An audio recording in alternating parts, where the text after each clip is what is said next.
Welcome back, y'all. This is your host, Jay Klein, and we're back for some more anime talks.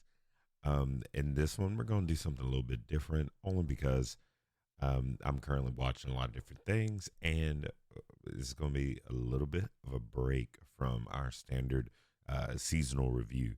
And this is going to be very interesting, but I have finally completed the OG series of Naruto. And with that being said, I wanted to take the time to really express the the enjoyment of that series. I watched it alongside with my daughter, and that has been a very enjoyable experience. 220 episodes over the span of, if I'm correct, 4 or 5 seasons, just about. It might be more, but it was very intriguing. It was different to be able to. I'll say it's pretty much a review as a whole from post watching because it's so old. It came out in 2005 and it wrapped up around what 2006, 2007, and Shippuden kicked off in 2007, 2008, roundabout. So the whole thing is just amazing. You know, watching Naruto go through so many different things alongside um, Sakura and Sasuke has been a journey. It has been very enjoyable, so to speak. And it changes so much with how much you see the characters go through and their character development. The world building is crazy in that show. I mean, the cast is huge. Whether it's a one shot, or like, or better yet, let's just like we could skip to like the part where the cast is the most expansive, and that's from um, the filler episodes after Sasuke leaves the village. I mean, it's a span of like almost a non-canon anthology, going from episode like 150 or 160 all the way to 219, is just a lot of different villages, a lot of different entities, a lot of different people, all involved with just the lore of Naruto and the five great nations. It's it's insane. And I love it. I love the show. There's really not much you can really say other than Naruto's Naruto, right? Um, Kind of going from the beginning of the show, you see just a young boy that is shunned out, and you see a lot of different things that occur with Naruto. Like number one, being he is just a young kid that doesn't know much of anything. And what's crazy is when you play games like um, Ultimate Ninja Storm, and you get access to all these different games or different progression of the show, you get more than what you wanted, right? And that's one thing I went through while watching, is that I played all the Ultimate Ninja Storms. So sadly, uh, pretty much I was able to be exposed to Shippuden way before I was able to like actually sit down and watch OG Naruto. And it's breathtaking, and it's to be able to like see Naruto go through the academy, and then he gets to go. Fully becomes a Genin, and then you have the tuning exams, which he never makes it. And then what's interesting is, now I'm like what 60, almost 70 episodes into Shippuden, and he's still not anything. He's still a Genin. He's never made tuning. That's really, it's important for his development. And what I've noticed about the show is that he's technically the underdog in everything with everything. You know, he's not really that smart, so he can't. He's not really adept to take on the mind power of Shikamaru. Um, he's not um, as determined as Sasuke. So he fills in that raw talent department, and you know he just has this aura of underdogness that really takes the forefront of everything, and it's pretty sad because you're just like, man, like, is he ever really gonna win? Like like he wins against your standard people, but you know he really doesn't win. You know he wins against um like non-canon bad guys, but against the people who matters, like Sasuke stomps this man all the way up until the end of the until Sasuke phases out due to the plot. Um, Sasuke just like stomps him. I mean, of course, there's like areas where Sasuke kind of falls down on and sees that it needs to get stronger. But you know, for the most part, Sasuke just kind of like dog walks him for the most part, and um, there's just a lot within the show, and it's just really going to be more of a subjective uh, a standpoint on it, like about a different, like about a lot of different hot takes that I do have within the show, and like furthermore, biggest thing that I do have an issue with the show is um, Naruto being downplayed most of the time. I would definitely say Naruto as a whole, and I'm talking about him as a character, is he is I do appreciate the way it's executed because it's executed in such a smart way. If you pay attention to the show as a whole, um, the main move of Naruto OG is really the development of Sasuke. For anybody that watched it and watched it in its entirety, that is really the main point of OG Naruto, and I really do. I respect that like big time because like the name of the show is Naruto. Yes, we see this man in almost every episode, but really the main focal point is the moving of Sasuke and what his choices will be and how it affects and impacts everybody else. So you could really just call this show Sasuke, but everything is geared on to get returning Sasuke back to the village and prevent Orochimaru from getting what he wants. And leading on to that, the cast just expands so far within that. You know, we do go through seeing the reanimation of the first and the second Hokage through the technically the three Hokage fight with Orochimaru when it's Orochimaru with the first and the second going against Sarutobi.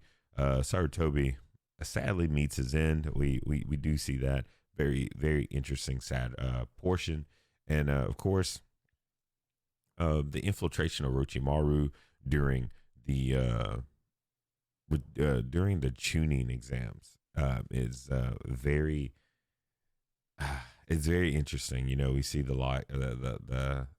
likes of like the history behind Orochimaru's influence. You know, we like before Sasuke being bit with the forbidden mark, we see the Proctor Anki, who has also been affected and in a way was once considered a chosen one.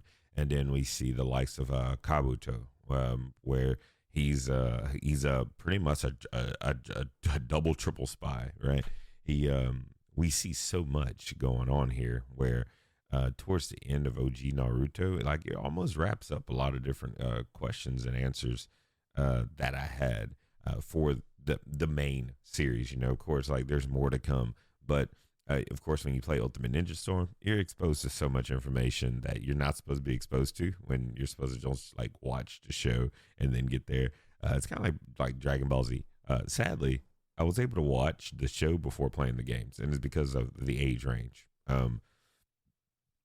Dragon Ball, OG Dragon Ball, came out like in the late '80s, and then Z started like early '90s. So by the time I was of age to even play video games, um, I was able to watch the show and get a lot of the showdown before being able to play the game. So it was almost like I was like growing up and playing Dragon Ball as the show and the games were evolving.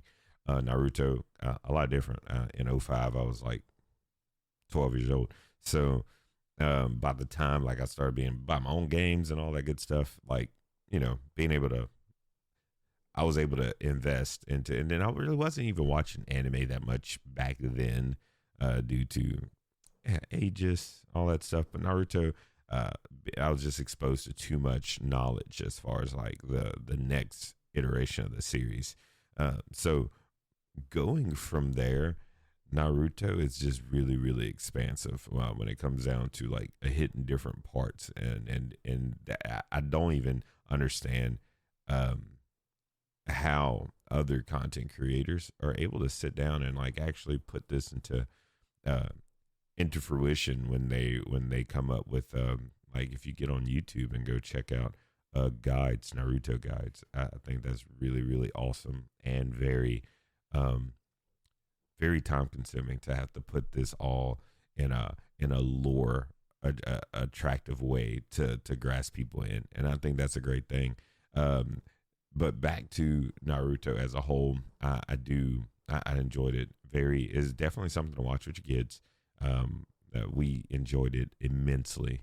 It's by far it's jumped up in like my top five, maybe top 10 for sure. OG Naruto holds my heart near and dear, because I mean the only part that's kind of hard to get through is so that first season is tough. The first season, and it's not because Naruto's whiny. I mean, if I had to like compare him to like any other whiny MCs, Asta takes the cake from Black Clover, and just other. I mean, the MC from Rent a Girlfriend is a whiny guy too. And but Naruto's level of whininess makes sense because the man is literally under the age of 12, I believe, like in the show, or just around there. So like, I mean, he's a kid. What more do you want, And in these other shows, they're a little older, like high school ages, being whiny. So like in this, but I can understand it. Whiny MCs and trying to like actually watch a show and enjoy the show.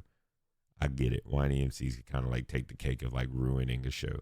Um, but I will definitely say top tier development. And Naruto goes off of like your standard Shonen Jump, like tropes and stuff that go on, like a bunch of retcons that really kind of almost don't make sense. It kind of has like the Dragon Ball Z effect. I love it. Growing up on Dragon Ball Z, this show it just falls in line, and I do love. And when content comes up over the years, we had J Stars and we had Jump Force. When you have those kind of games out that do anime mashups, I mean that's awesome. I always love the mashups of Goku and Naruto sharing uniforms in certain games. I think that's really awesome, and it jumps to a whole new level of creativity and like fan fiction. That's really it's endearing and like again enjoyable. But taking a step further into the show, like Sakura, and then I guess I'll just cover a little bit of each character that was like really notable to me, that really has like really dynamic like growth and like where they went. So like to move from before I get to Sakura, Naruto, we see a lot of things with him, of course, like what I covered all the way up to tuning exams, but he's able to embrace more of the knowledge behind his nine tails um sealed chakra growth. Like he has a lot more contact with that, which is really good development that I liked seeing. Every time he did something else or was like had either near death experience or a plot point that needed like more growth, they definitely tied it in with the nine tails, giving him either um, just innate abilities to be able to overcome a said thing, but it was in a very um, it was a very it's very it's a weird way to put it, but it's in a more natural way. You know, it's not like it's just boost him up and he's just like overpowered. No, it's like there's ways that he has to draw to it, but because he has that sealed Jinchuriki within him, or he is a Jinchuriki, but since he has a tailed beast in him, he's able to draw from it. But because he can't control it, it does or never came across having to use it. He's still at a huge disadvantage because he has such great power, but he can't. Like if you had to make a what if situation out of it, if you put like an enemy, like if you put Sasuke um like towards the end, the the friendship bond fight towards the end, if you put the valley fight, Sasuke against Naruto, um like Zabuza Haku fight Naruto, Sasuke would like ultimately kill him, and it's because he doesn't have a grasp on the nine tails that's within him, or at really any knowledge.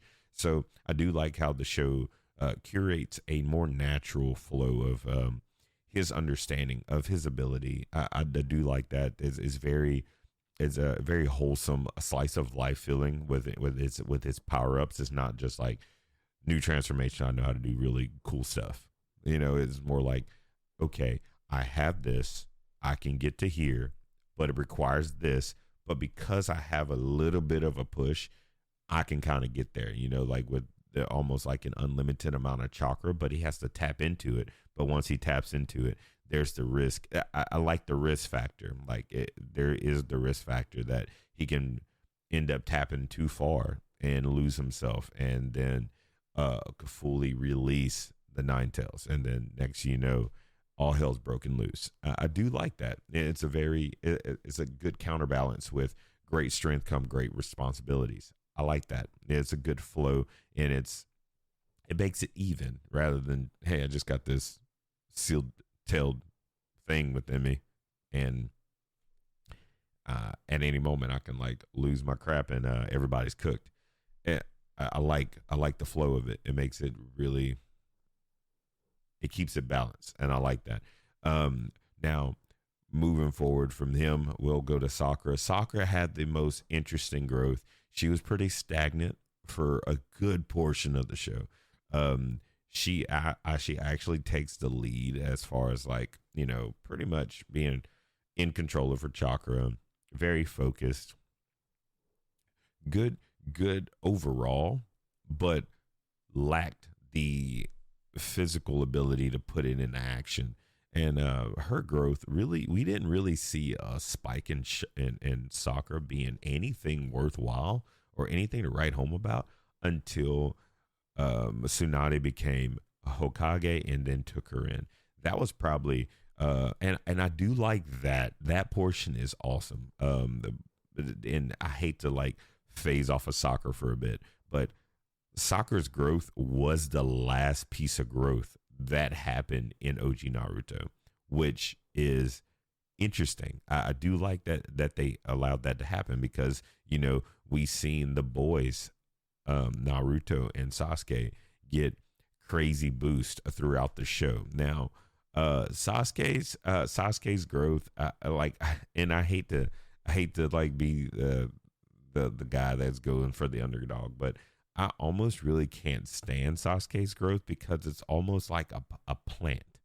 He's like almost like a plant to grow.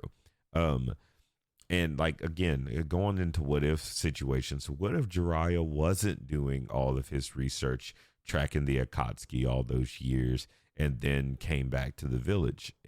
Naruto wouldn't be where he's at to be able to use Rasengan and like anything. I just think that the way Sasuke's growth was very plant fed and very like, okay, Kakashi, loved that man to death, but I do not care for like the independent focus um on Sasuke that he had. and it's only because the way the show went. I mean, the way it was given. Sasuke ends up using almost everything he learned from Kakashi to almost kill Naruto. It's very, it's like almost like a double edged sword at that. He taught him everything to use with the enemy, and to go gain his own selfish advances to be able to kill Itachi. But back to Sakura. Sakura does have the ass end of the growth. She gains all of her everything towards the end, and it's because the growth with the other two. She's seen less of everything. She was just there, just a burden, really, really being the one saved by both Sasuke and Naruto throughout like the whole duration of the show. She has some moments where she like kind of like steps up, but once she's taken in by Tsunade, it changes everything, and it makes it to where um her abilities are actually is still lackluster. And now, don't get me wrong, her medical sense is through the roof, through the like beyond the charts. But the way they display it, of course, I'm into Shippuden now, so like I'm kind of fading off into some stuff from there. But Sakura's growth and being able to use what she learned from Grandma Tsunade is kind of like a slap in the face almost, because like all she has is like crazy super strength for a girl. Um, that's it. That's it. I mean, if she isn't able to have any kind of like outsmarting moves against an opponent, she loses pretty much. Like when you look at the bigger picture, the grand scheme of things, she really isn't anything to write home about, even after her little version of a power up. But what does help, that I do like about the show, is that she does have a power up that does have its niche moments. Granted, not that many, but again, niche moments, that pushes some different portions of the show as far as like little tidbits. But her medical sense definitely goes out the way, and it definitely puts things in perspective. Like towards the end, her medical like that's at the beginning of Shippuden. Anyways, they have really great things going on with the show. Sasuke, back on him, very plant growth based. Kakashi definitely had him. You know, Sasuke's history. We should go back into that. Sasuke's history is just a tad bit different. It's different.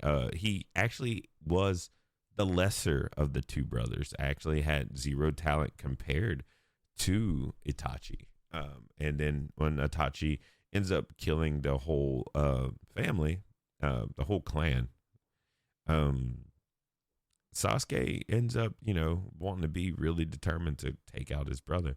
But here is what we ran into. The problem with that, which I like blew my mind for sure. I just could not. I just couldn't get with the fact that he really wasn't anything special, other than having a lot of things that he was determined, and he inherited being from a strong clan. So just from having the latent ability of being from the Uchiha clan, I made him who he is. And that is again, that is very and that's kind of depressing to some extent, right? It is just the show, like almost like it pushes Itachi. It pushes Sasuke in a different light that you really have to like pay attention to. And you really, again, it doubles down on the fact that it's really about the growth of Sasuke, the life of Sasuke, and his change to seek revenge, and his ultimate goal. That is really the plot of Naruto, and Sasuke's development after meeting Orochimaru is kind of where I definitely didn't like him anymore compared to the beginning. Sasuke was rough, and of course, once you learn more. Now, don't get me wrong, I knew of all this beforehand, but um, being able to watch it, I was able to kind of feel for Sasuke. The man did watch his whole family get murdered, um, but he was just rough. He was really rough to like his other members. Now Sakura probably don't feel too bad for her, but Naruto, I mean, he had nothing to begin with. Didn't have his mom, didn't have his dad, and just kind of was like raised by the village pretty much, and nobody really cared for him. So moving forward, uh, it's Sasuke is just bratty. I didn't really care for him, and very smug, very arrogant, which was pointed out a lot throughout the show. I do like his multiple ass kickings he took throughout the show. Rock Lee put it on him. Just a lot of different situations. Now, of course, when he comes back after the Fours of Death episode or arc, so the tuning exams, we do see a lot of different changes, which is pretty impactful. That's where we have the infiltration of Orochimaru, where he ends up being able to put the forbidden mark or forbidden curse on Sasuke, and that changes up the rest of the show. Like Sasuke's development becomes super plant worthy after that. He has super crazy abilities that he's able to draw from the curse mark, and then after that, Kakashi takes him under his wing, teaches him Chidori, and now he's like this really crazy fuel driven butthole. I don't really care for Sasuke at all. I like his aesthetics. I think he's actually one of the coolest looking characters out of the show so far from what I've seen. I'm only, again, 60, 70 episodes into Shippuden, but OG series, Sasuke definitely like looks the coolest. I almost kind of tied up with Kakashi. But outside of that, Sasuke really does have like just I don't like him. I don't like him at all. But Sasuke definitely has really good deep roots within the show. He actually moves most of the show. Once we get to the portion where we see like our heavy filler episodes post him leaving the village, that is kind of like where the show kind of dies off because we get like no Sasuke action at all. So obviously you can see Sasuke is the moving plot point of the OG series. And to go back into Sasuke's little adventure, the tuning exams, he makes it back to that. Then Orochimaru does his awesome little like killer move on taking out the Leaf Village, which was pretty crazy. Orochimaru, let's get that. We'll tag on to him. Orochimaru, by far, probably one of the most tactical villains in a show that I've seen. Like, I still think Aizen is better, but I think Orochimaru and Aizen is almost pretty like on par with each other, almost kind of. I think I just like Aizen a little bit better, but Orochimaru, he gives such creeper vibes. He gives like Hisoka from Hunter x Hunter vibes, big time. He gives like, how every show has like their Michael Jackson of the show. He's like the Michael Jackson of Naruto, like because Muzan is the Michael Jackson of Demon Slayer. So anywho, and then Hisoka is like the Michael Jackson of Hunter x Hunter. Anyways, that is. Orochimaru is pretty elaborate. I do like his development as far as he's always pretty much been menacing. He reminds me of he's very logical, very practical, and very emotionless. I do when we are introduced to the legendary signing later on in the show, and this is why I'm starting from there and then going work back with him is. The legendary signing, we do see that it is Lady Tsunade, Pervy Sage Jiraiya, and then we have Orochimaru. They were trained under the third, and that was very very interesting. Um, Knowing that piece of information and then going back and then watching Orochimaru go down, and it was just his knowledge and his hunger for knowledge, his hunger for new jutsus, his hunger to expand and dig into things that are unimaginable. And that is kind of like where his downfall started. Really, is he started messing with forbidden jutsu, trying to create immortality, eternal life, and really and dig into like the things like reanimation jutsu. I really do think that Orochimaru probably is like up there. Of course, we do have like a soft mention of somebody that I'll be seeing in Shippuden, which is Madara Uchiha. That is a small mention. I've heard a lot of great things about him, so I'm looking forward to and a lot of great things. As in, he's a very villainous villain. So that's what I mean. Not those kind of great things. He's very infamous. I can't wait to see more into that with Shippuden, with the Great Ninja War. But when it comes down to OG Naruto, Orochimaru takes the cake. He's like definitely a really, really, really, really complex villain.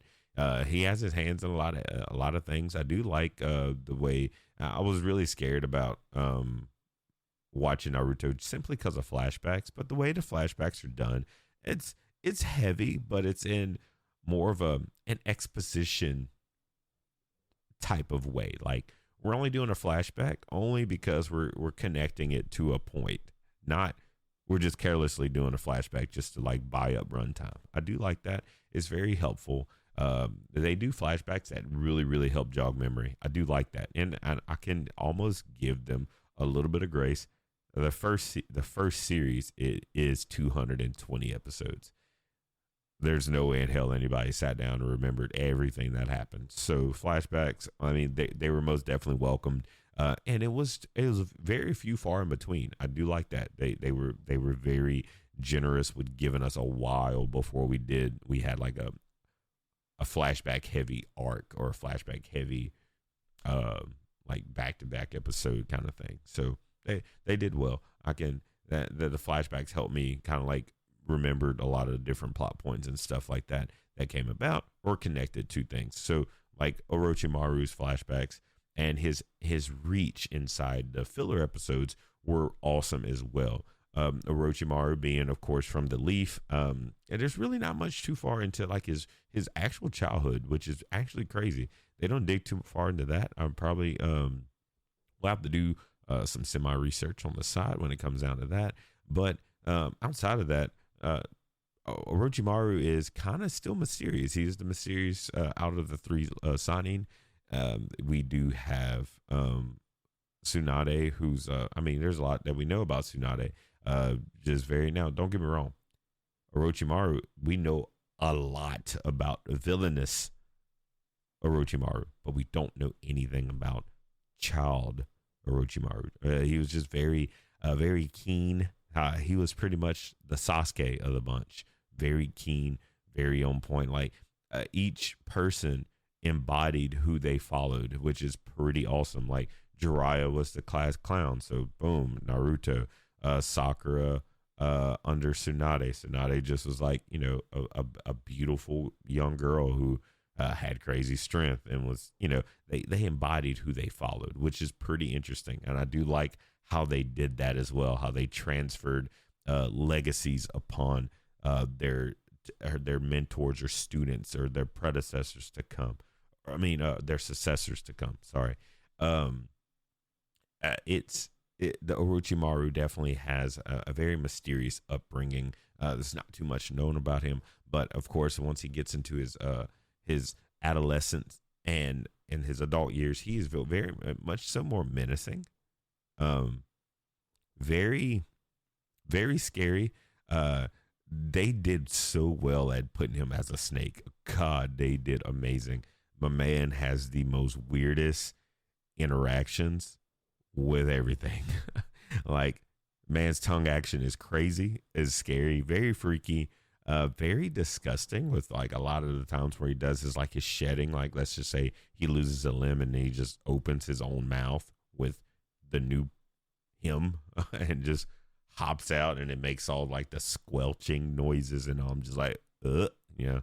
I like all that. It is very creepy. Not really something I enjoyed at the time, but it's interesting. Outside of that, it's enjoyable.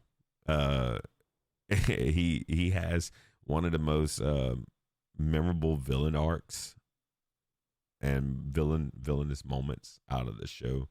I will agree to that. He has some strong memorable moments out of the show. Um, Ranging from he has so much involvement, like moving back to his um, the forest of death where he was in there and he infiltrated. Him and his guys actually killed the the Guinea that were participating for the tuning exams, impersonated them, made it inside the forest, bit Sasuke, tested Naruto. They did all that and then got out. Then got out. And his bite, that bite to put the forbidden curse mark on Sasuke, that was probably the biggest plot point change of the whole show because he foreshadows a lot of things about what the curse mark does. And of course, later on, we find out more about the curse mark when his Sound 4 ninja, which are also assisted in the attack on the Leaf Village, when they went to go back to go get Sasuke and invite him to go meet Orochimaru, they showed him what the curse mark can do. And the curse mark thing is it's very invigorating. I'll tell you that much. It's interesting on when you draw from it. It eats away at you and makes you more deranged and very irritable. And that is what I mean. Sasuke was already kind of harsh and very irritable to begin with, but he just becomes even more irate and like irrational, like very calm but irrational, very extreme. Like, you know, you step on my shoe, I kill you. Like it's very very extreme, and very ruthless, very cold. Um, and moving from that, Orochimaru has when he took down the Leaf Village, that was executed very crazy because he had so many eyes everywhere. I think that was pretty cool as well. You know, like how he's able to infiltrate, have Kabuto be to don and mask himself within the Ambu Black Ops. I think that's it's tough. Everything's tough. Everything's tough there. Like everything's great. They did amazing with Orochimaru's development and his antics and how he was able to influence a lot of things. I mean, one of the things, another key thing, he actually killed Gaara's father. He was able to execute and put waste to the Sand Ninja before the events even started. So I thought that was, I mean, they did amazing. They did amazing. That everything went in a very calculated sense with Orochimaru. And to jump on Kakashi for just a small hair, there's not really much development with Kakashi. Kakashi's like already a Jonin that's like awesome. Of course, I'm in Shippuden, so I do find out in there. It can be released here. Kakashi is an ex Ambu Block Op, which is pretty crazy. But it's something that's not too far fetched because Kakashi's pretty kick ass. He is. I do enjoy him. There's just a lot of things with him that's like really awesome. That really kind of puts it up there. Again, I don't really care for him catering to Sasuke so much towards our mid portion of the show, but it is what it is. Kakashi's still probably one of the fan favorites. I did get the very interesting thing that I understood the whole like trope about that, about the whole mask thing. I really thought that was pretty cool. The joke on that was funny. How nobody's ever seen his face, and then like he had like 2 episodes dedicated to that. I thought that was funny, very enjoyable. Nice little laugh and break from like everything else that was going on. Um, Kakashi is very determined. I do like him. Very lax, but his lax nature is really for something else. He's really not as lazy as what they make him seem to be in the show. He's more or less very calculated, and he buys time with that kind of we'll get there when we get there attitude. I do like that.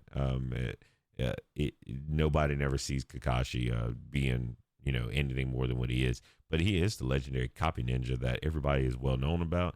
I mean, everybody knows him, and he's also known to have the Sharingan, which is, I'm so excited that I'm watching Shippuden, and the rest of this is about to be shared with me because I already know how he gets it. I just get to finally see how he gets it, which was pretty awesome. Now to jump to Itachi. Itachi is our catalyst for the show in Naruto. That is very crazy. So really, in importance of the show, it goes Sasuke and then Itachi, or technically Itachi then Sasuke. If it wasn't for Itachi doing what Itachi did, the whole show Naruto would fall.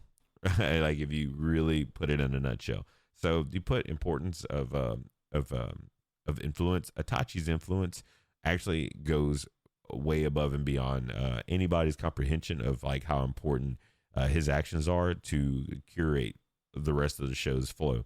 Itachi being a very highly skilled, talented, whatever enigma that changes the whole show up.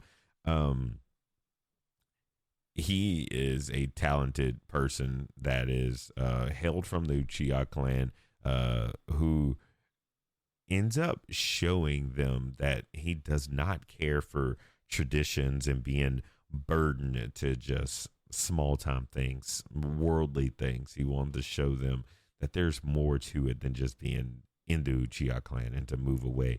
And they just wouldn't accept it. And then he just murdered them all. Very cold. But he noticed how much Sasuke was not getting love. And he was trying to, you could see it in his own way that he was trying to make the father understand, hey, you need to care about Itachi too. I mean, you need to care about Sasuke too. You need to. And it just wasn't picking up on that. It was just so, the dad was just so focused on making sure the name of the Uchiha clan was just strong and all that stuff, and how important Itachi was. Itachi ended up making it into the Anbu Block Ops, which is awesome as well. There's just a lot of stuff going on there. A lot of stuff. And then, of course, the death of the friend because he got accused of, which I do know that is Shisui. That is something that we're going to get more into in Shippuden, I hope. Maybe. I did hear a lot about it as far as like other media, and of course playing the Ultimate Ninja Storm games. I was very much so exposed to a lot of Shisui and everything and how that went. There's just a lot. There's a lot going on with that. I do understand the plot point with that, and I was able to see Shisui myself. That's the cool thing. But Itachi is really the main focal point that, or I say main focal point. He's the main catalyst that really stirs up everything that pushes the show to where it's at. Because if it wasn't for Itachi, Sasuke would not be on the rampage that he's on. His like relentless need and hunger for power to be able to seek revenge and kill his brother.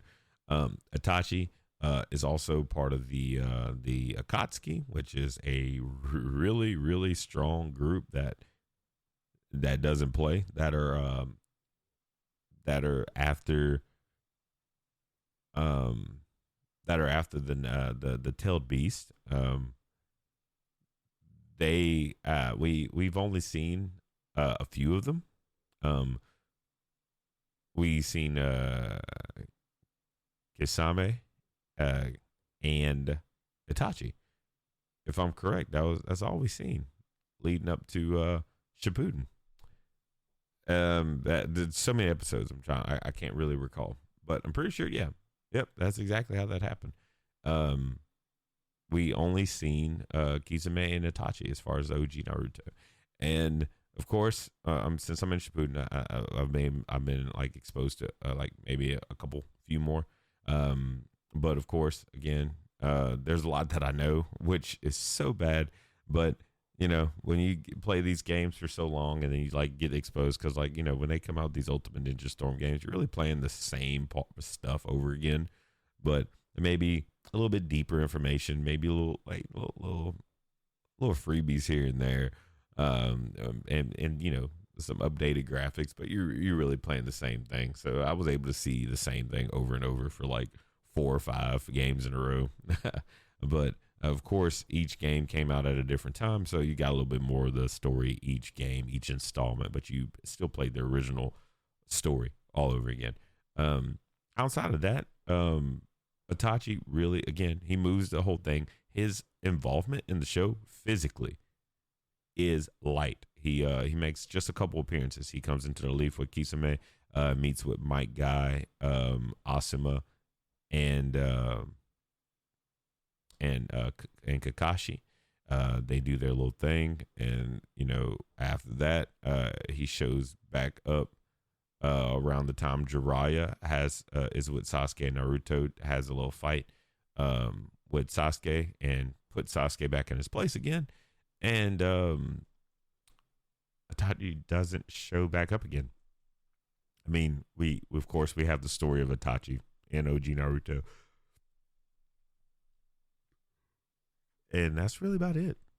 That's really about it. That's really all of Itachi's like actual appearances, and I think that's actually pretty interesting. If you look at it as a whole, Itachi's appearance is very light in the show, but his influence is so strong that it moves the main plot point of the show.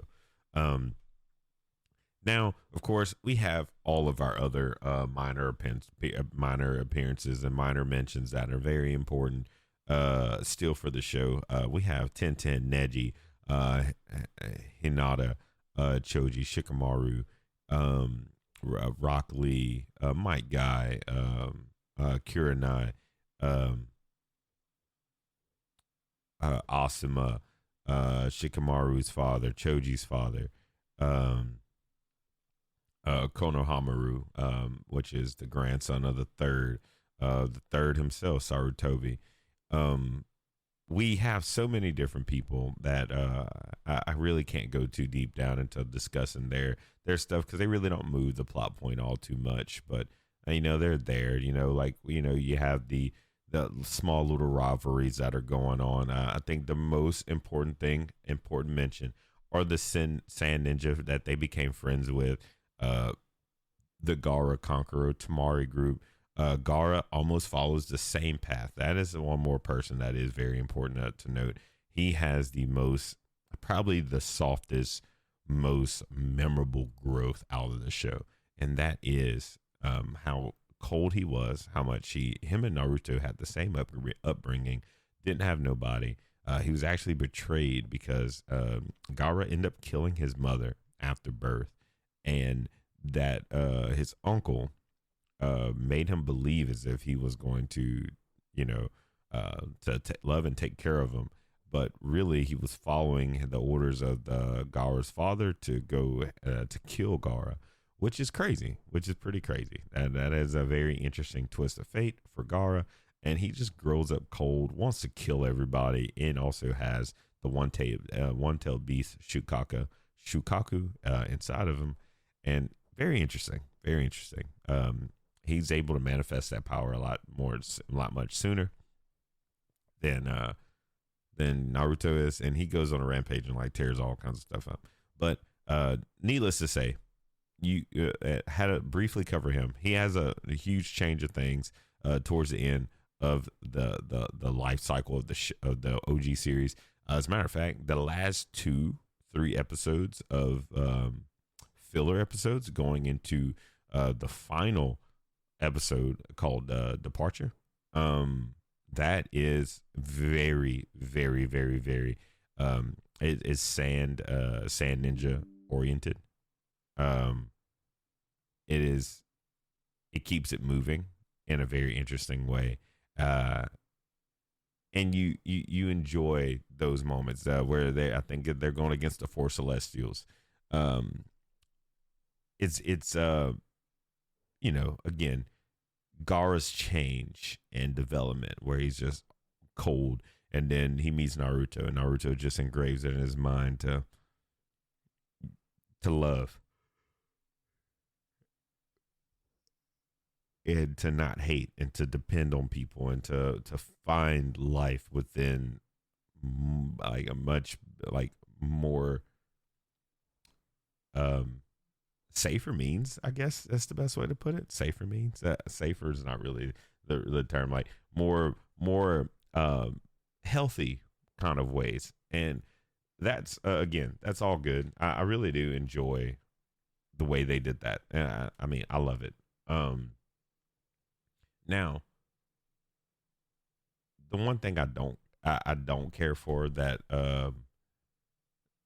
like the whole Gara thing is there's just a lot of time that was led up after the because Gara he appeared first in the tuning exams, um where their ultimate thing was crazy is they were part of the Orochimaru plans. They were actually meant to help to destroy the Leaf Village, and then things changed up. I think that is pretty. I think that's pretty cool. Again, pretty cool. Everything changed up. I swear, I love the show. I love the show so much because they change so much stuff when it comes down with that. But I like it. The show has so much intertwining things, and then of course everything gets derailed, and then later on, the Leaf Ninja come back to help. I mean, the Sand Ninja come back to help the Leaf Village.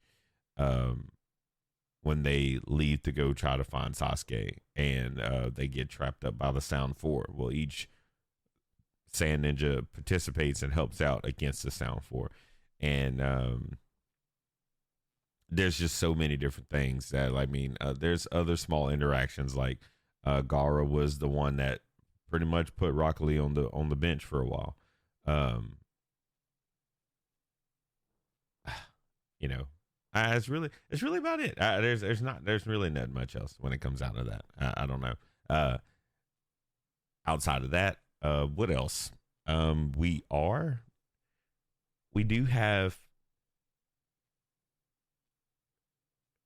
like I think that is the closeout of Gara. That's really about it. Um, Other characters, I mean, Jiraiya is the teacher of Naruto, takes him in. His part is very very expansively good. For the most part, I mean, I feel like he's part of like more of the slice of life portion of it. I mean, he teaches him Rasengan and like some other uh cool things here and there. I mean, he pretty much is dropped off to Jiraiya by Kakashi when Kakashi takes Sasuke, and that's kind of like where the divide of the show really happens. And then, of course, Sakura actually remains pretty stagnant during that time until Naruto and Jiraiya goes and retrieves Lady Tsunade after the third ends up getting killed, or the third dies. They go seek out Tsunade because the village actually wanted Jiraiya to be the fifth Hokage, but he ends up relinquishing that idea and makes a deal to go get um to go get Tsunade instead. Other than that, I mean, that's really it. That show really doesn't. The show's interesting. I do like the show. I love it. I do love it. They do as well when it comes down to that. Um, Outside of that, what Tsunade, she is a very interesting character herself. Tsunade doesn't make a huge appearance until towards midway through the show, when we after the third dies, we finally hear the mention of Tsunade, and then we actually hear more of the term legendary signing. You know, the three, and nobody actually goes into the fact that that who was it? I'm losing the train of thought here. We're actually not given any when I mean any, we're not given any love towards the way they handle um Tsunade, or the way that they handle the naming. The naming is very, very, very wild, and I do like it, but at the same time I don't like it. Like, you're giving it in such a you're giving it in such a weird way, right? You're like, that's kind of how they do it. I don't care for it. I mean, I'm not really. I mean, it doesn't really matter to me. I like the show as a whole, but it's it's something that you can. It's something that I wish they would have went a little further on, and but that's just me. I wish they would have went a little further on it. Um, I still enjoyed it. But they could have elaborated a little bit more on the legendary signing thing. They kind of just dabbled in it once they got to a part where it's like, okay, we got to say this because if we don't say this, then I mean, it can't go nowhere. But I mean, they did. They still took care of us. The show definitely did get where it needed to go to. I did. I did enjoy it. Nonetheless, I do. I will say, Tsunade has a very, very impactful journey herself. I would say that she's not as necessarily important, so to speak, but I will say, Tsunade moves mountains, and not even like, I'm not even talking about, um, I'm not even talking about how they handled her as a character. I'm talking about her move from being man, it's just tough. It's tough explaining her. I really do love her as a character. I feel like she has some very interesting I just feel like she doesn't really have ways that move the ball, so to speak, until later on. She has a very, very, very extensive history. She is the granddaughter of the first Hokage. Um, she's also hated amongst a lot of the village due to the way she left the village. She ends up becoming pretty much kind of crappy, kind of crappy. Um, outside of that, I do. I am kind of sad that um, I don't know. I just feel like they could have did a little bit things a little bit different. Sadly, what can you do? What can you do? Um, Now, outside of that, I will say I do enjoy um I do enjoy how they handled a lot of Tsunade's figure after the fact, because by the time we do see her and we do get the little history lesson of her, we are given just one of the nastiest moments where she's almost about to give up the Leaf Village in exchange, because she actually left the village due to a lot of traumatic experiences. She lost her brother and she lost the love of her life, and that is and Orochimaru was actually going to give her the ability to have her brother and her and her man back. And it hurts. It really hurts to see that. It really hurts to see how that happened altogether. I'm really not a big fan of how predatorial he was. That was kind of rude. Um, I wish that was I don't know. I don't like that at all. But that's just me being me. Don't pay no mind to me. I really just didn't like how that happened. With how predatorial that. But I mean that kind of like goes back into how big of a meanie he is. But outside of that, Tsunade, she ends up doing the right thing. She ends up doing the right thing. I really do like that. I do love how she ends up stepping up and then becoming the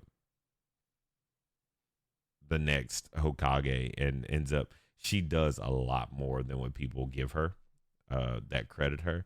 To me, she's amazing. I think Tsunade is really, really, really big in my opinion. I love her to pieces. I feel like she changes up she changes up so much for me. As far as the show goes, she's amazing. Outside of that, um, I don't know. I really have to say she's awesome.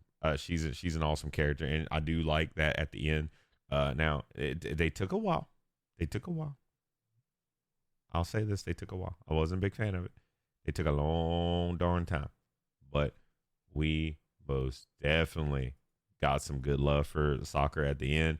She ended up teaching her a lot. That was something we needed. I was not a big fan of how they did that to her. I feel like they should have did her a lot better than that. A lot better than what they did. Um, but it's okay. It's not the end of the world. Um, we can get it. We can get over those kind of things. But uh, sadly, I can say I do enjoy how they handled Tsunade's involvement in the show. She had to really step up. And what's crazy is like looking back, is very interesting. I do like the change and the pacing of how they gave us Tsunade. Um, Tsunade is very what is it? Um, Tsunade's one of those. She didn't have to step up and be a good person. Um, she didn't have to do it at all. She could have just been whoever she wanted to be. I do like that. She really came in there, came clutch for the village, and she didn't have to. But now I will go ahead and say if it was because of Naruto's influence, and that's another thing that I will definitely have to add. Naruto has the most inviting spirit amongst the whole show. Naruto definitely. I love how Naruto does what he does. He can turn a cold heart into a warm one that wants to give back and do the right thing. And that's really, I will have to say, where Naruto definitely steps up and provides something to the show. And now, of course, he remains the underdog throughout 100% of the show. But I'll definitely say he has the most heart changing experiences with every event that has happened in the show, ranging from helping little bratty kids understand to stop being bratted and to step up to be strong, but warming up Tsunade's heart to be able to come back and give back to the Leaf. Really, almost shaking Sasuke. Sasuke doesn't really want to admit it, but Sasuke doesn't kill Naruto at the bond fight, simply because of Naruto's spirit. Naruto has a very kind spirit that makes you want to do the right thing, and that is by far which makes Naruto such a very interesting show because of the dynamic of the main characters in the show. You have Sakura, who is now don't get me wrong, she's lackluster compared to the other two, but Naruto is just such a kind spirit that pretty much symbols unity out of the whole show. Sasuke symbolizes revenge and pain, and that's what he symbolizes throughout the whole show. And diversity, like splitting things up, or not diversity, exclusion and seclusion. That is what Sasuke represents. Now, outside of that, really, that is the show. That is like my thoughts. The breakdown of like all the major characters, the major game players, game changers, whatever you want to call it.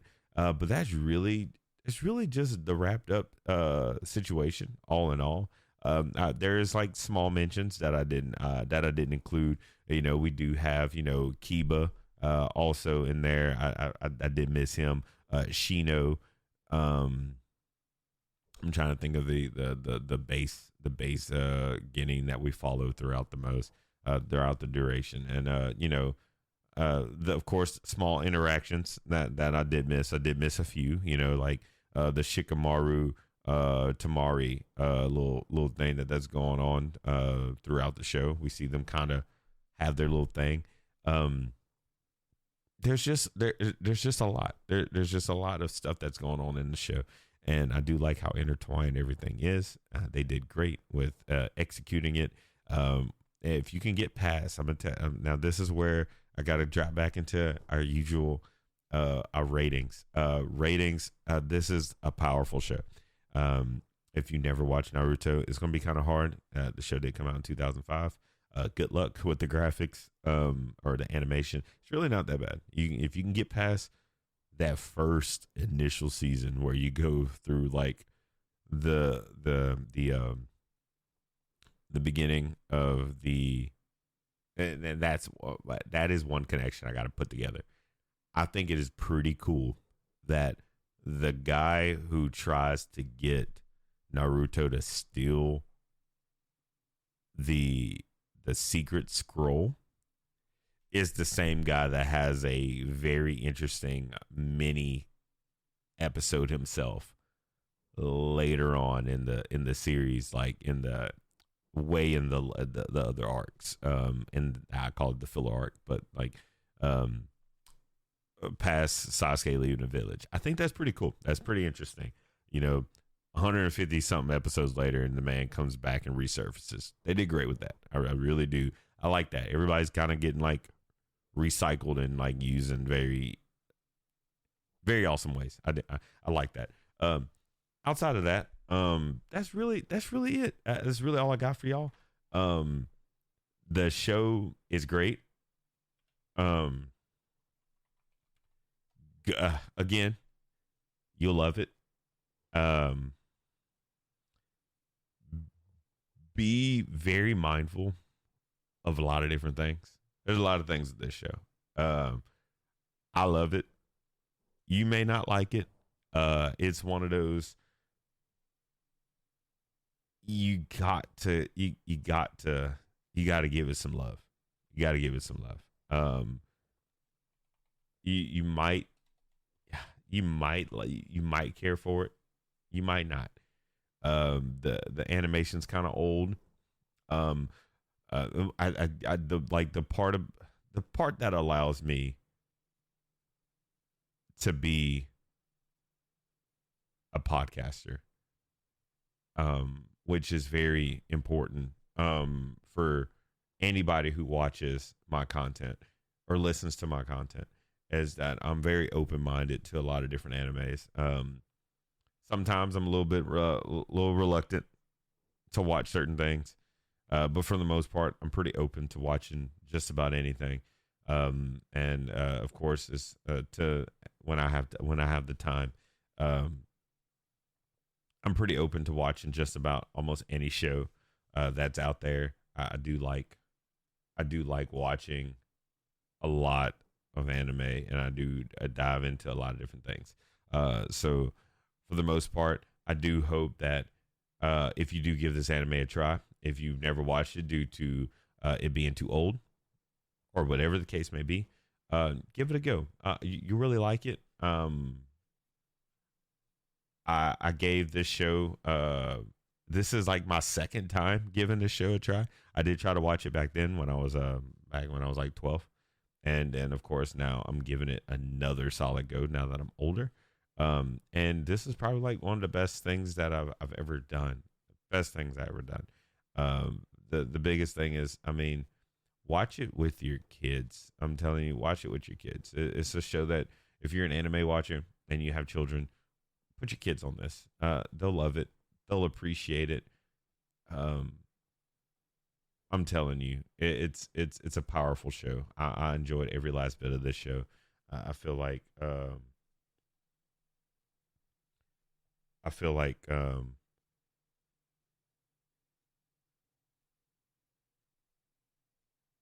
I really was hoping that this show um reached me a lot sooner than that. But it is what it is. When you don't like it, when you don't like something, you kind of got to go from, you know, you got to start from where you can start, right? Um, but nonetheless, anyways, um, I will say my I'm glad it took me until now to watch it. It gave me and my daughter something amazing to watch together. This was a beautiful, beautiful show to watch with me and my kid. Me and my kid enjoyed it. We watched all 220 episodes together. It is amazing, and I will say, give this show a fair try. Give it a fair try. Um, it's a for this. I hate to say this. I know this might be a little too far. It's a 10 out of 10. Me and my kid like watch this daily. I mean, we finally wrapped up the original season. We started watching this back in March. Of course, as of recording this, we're in the beginning of June. So she had school, and we were limited on how we were able to, how to crack at it. But now, we're wrapped up and school's over with. We end up knocking that out and getting a lot of other things done. So the show was like top tier for me and her to watch together. I mean, even the filler episodes. With that being said, please don't skip the filler episodes. They're just as good. I mean, the only two real filler episodes, which one occurred at the beginning, going into the what you call it, the Forts of Death. They had that. I mean, and that was small. I mean, it was just a one episode little interview thing that they did, and they did something similar to that later on, which I call like true filler. But as far as like a canonized movement, um, I can see where the issue is with the show, like moving forward. Um, I watch it, just watch it, y'all. You won't regret it. The show's awesome. Um, you'll love every bit of it. I loved every bit of it. My daughter loved every bit of it, and I mean, we're addicted to this show to where like we get up and make sure we like at least knock out like almost five episodes anytime we can. The world building is great. The character development is great. Of course, going back into world building, the lore is expansive. It branches off into every situation that can branch off. It branches off. Everything has a connection. I mean, in Shippuden, I'm already there, but I mean, Asuma, the squad 10's leader, if I'm right, can't remember squad 10, squad 8. Either way, Squad 10, Asuma, I mean, they never mentioned the man's last name. Of course, now we know. Of course, I looked at it, and you can see it from a mile away. But you find out that he's the son of the third Hokage. I mean, it's pretty awesome. Everybody has a tie to something, and it's pretty great. I do like how they do that. It's an amazing thing that is so expansive, and it dives into just which way and everywhere. Um,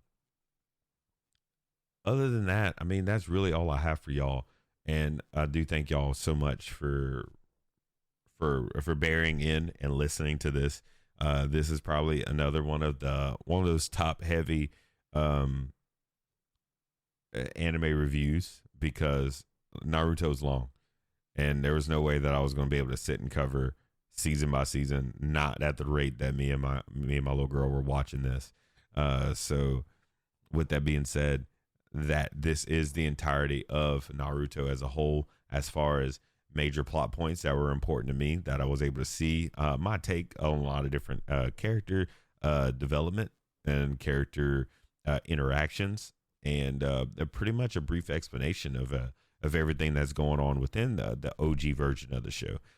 If I left out anything that you would like to pin in the comment section, and or whatever or however you're listening to this, whatever that platform has, leave something for me.